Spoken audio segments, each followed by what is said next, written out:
This video should in many ways look familiar to those who've seen our videos in the past. But it's meant to communicate an expansion of the research that we're doing on Atlas. So we're not just thinking about how to make the robot move dynamically through its environment like we did in parkour and dance. Now we're starting to put Atlas to work and think about how the robot should be able to perceive and manipulate objects in its environment while maintaining that characteristic high level of performance that we expect from Atlas. In order to do that, the robot has to be able to think about the properties of objects, their shape, their mass properties, and as it's manipulating these objects, the constraints that exist between the robot and the object, the forces that exist, and it has to have a control system that's able to balance what may be competing objectives related to stability or the manipulation task at hand. My role in the project was working on perception and autonomy. So perception is letting the robot know what it's seeing, and autonomy is letting it choose what it's doing next at a high level, where it's going to go and what it's planning to do. It's all software, so we're writing code that runs onboard Atlas, and it's got computers on board that are processing the camera data so that it can see the objects in front of it. In this video, we're doing a lot of object manipulation, lifting this piece of wood, placing it down, lifting up the tool bag, and eventually jumping and trying to throw it precisely up onto the top platform. So Atlas has a couple of cameras that we use to see the world around it, and they work not entirely unlike a human eyeballs. So we can see the colors of things around us, and we can get some information about how far they are away. We use that to build models of the environment. So we might know that we're going to be running over a sequence of boxes, and so we see some box-like shapes out in front of us. We decide, oh, those are probably boxes, and we go and we decide to run on top of each of those boxes. And that works really well when the environment looks something like what we're expecting.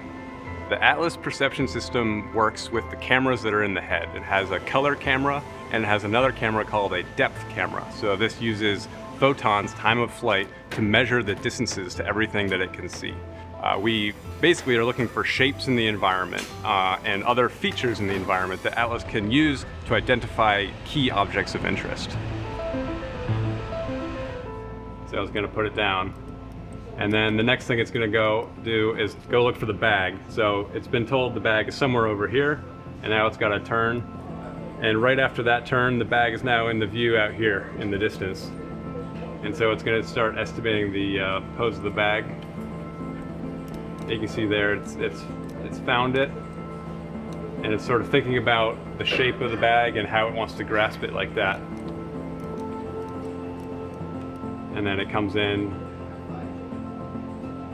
and we get a nice view in the front camera here of the grippers making the grasp around the bag like that. So the way that we approach this problem is a technique called model predictive control. And the idea is that the robot's control system should be able to think about how its motion is going to evolve in time in a way that respects the physical laws of our universe. So for example, if you're imagining the robot's holding a heavy object while trying to run, or pushing something that weighs on the order of its body mass across the room, carefully considering the forces that exist between the robot and the object and how that might or might not tip the robot over, for example, is really important to success. So a predictive controller is a way of doing controls by thinking about what's going to happen in the future. And a really simple example is that when you stand up as a person, your heart has to pump harder to make sure you have enough blood pressure to do that. And in fact, if you look at people's heart rates, they go up before they start standing up.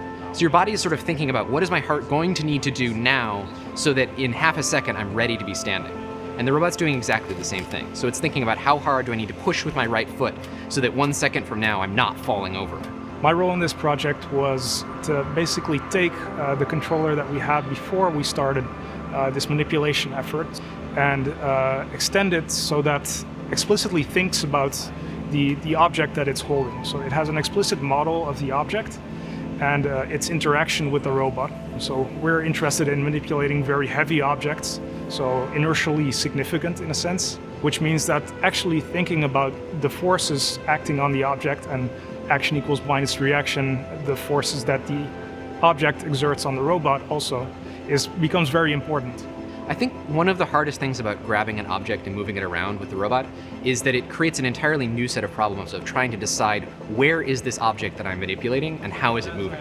It's already hard for a robot to know where it is. So when we're trying to manipulate something like a plank, we have to just make pretty educated guesses about where is the plank, how fast is it moving, how do we need to move the arms to cause the plank to spin 180 degrees very quickly. And if we get those estimates wrong, we end up doing silly things and falling over. So we're unable to read the encoder, the position encoder for our shoulder X, we call that. It's when the robot lifts its arm up like this. So we can't command it if it doesn't know where it's at. And sometimes sensors will break, cables will unplug. And so we're doing a really fast diagnosis to figure out what's happening. I am the electrical tech, Atlas's electrical doctor. And these other two folks here, Bill and Crystal, they're both partially electrical and very mechanical tech. So right now they're checking in on the wiring, and I'm watching to see if there's any signs of life as we go through and see if maybe we have a loose connection. Or maybe we have a dead sensor. They use similar hydraulic systems in like a Formula One car, essentially. And they would, every event, they would take everything down and probably replace the seals, I'm assuming. And the difference is they know what the use case is. Where here, they're doing new things pretty much every time they run. They're trying new movements that might overextend an arm or a leg or collide with another part of the robot. So everything Atlas does in the real world, we developed in simulation first. The simulator is sort of like a video game. It's a virtual world, and Atlas can run around in that world, and we can test a lot of variations of the behavior before we run it in the real world. It helps us understand the limits of what the robot can do. You know, can it jump even farther? Can it jump even higher? We can explore all of those questions in the simulator, and then we can test them on the real hardware. And often those tests in the real world will result in a broken robot, which is fine, we can fix it. But if we want to push the boundaries, we can do that in sim first. Yeah, one of the main things I've worked on in this production, that's been the final jump.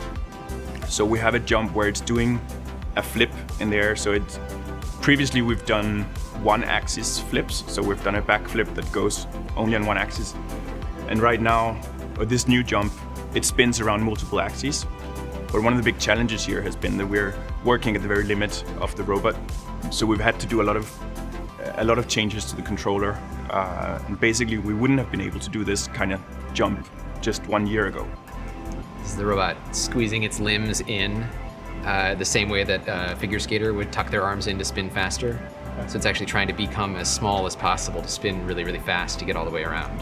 So the move you're seeing at the end we refer to internally as the sick trick. That's kind of our code name for it. I hope the world thinks it's as sick as we do. It's a flip with a bunch of spins. I think it's something like an inverted 540.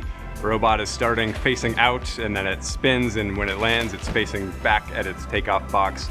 It was a very cool move, and it took a lot of work to get that to land cleanly.